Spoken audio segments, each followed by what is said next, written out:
In the last lesson, we watched a potted history of wine unfold before us. We saw how it began before history was even recorded and has carried on being made and drunk right into the present day. From its ancient origins in China and the Middle East thousands of years ago, it has spread right across the globe. But where in the world is wine made today? Let's take a look at this map. As you can see, wine is made right around the globe, more in Europe where it has been made for the longest, but there are vines grown on every continent except Antarctica. But there is something else this map is telling us. Do you notice that the areas where wine is produced fit into two bands?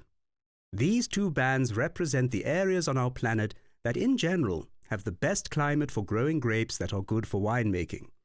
Simply put, it is not too hot or too cold for vines within these bands. We'll see later that it gets a little more complicated than this. But if you want to plant some vines, looking for a spot within these two areas is a good place to start. So there we have the world's vineyards. All of the vineyards in the world amount to around 80,000 square kilometers of vines. Or in other words, all the vines in the planet could fit into the Czech Republic. Not all these vines are going to be used to make wine. Some are used for fresh table grapes, raisins, and grape juice, but the rest are used for wine. And it's quite a lot.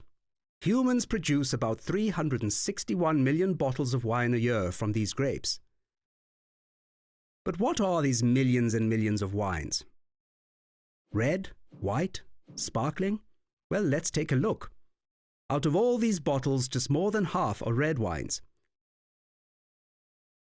And out of those, the majority are going to be Cabernet Sauvignon and Merlot. And for white wines, Sauvignon Blanc and Chardonnay are out in front.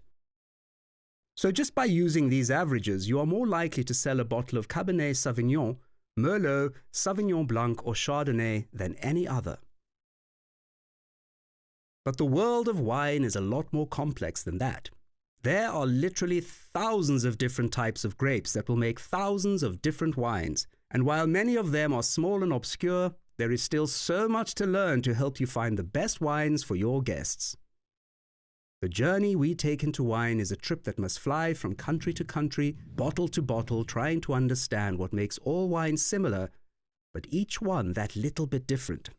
It's your job to take these lessons to the table and help your diners navigate this complex maze of flavor so that they order a bottle of wine that they will enjoy.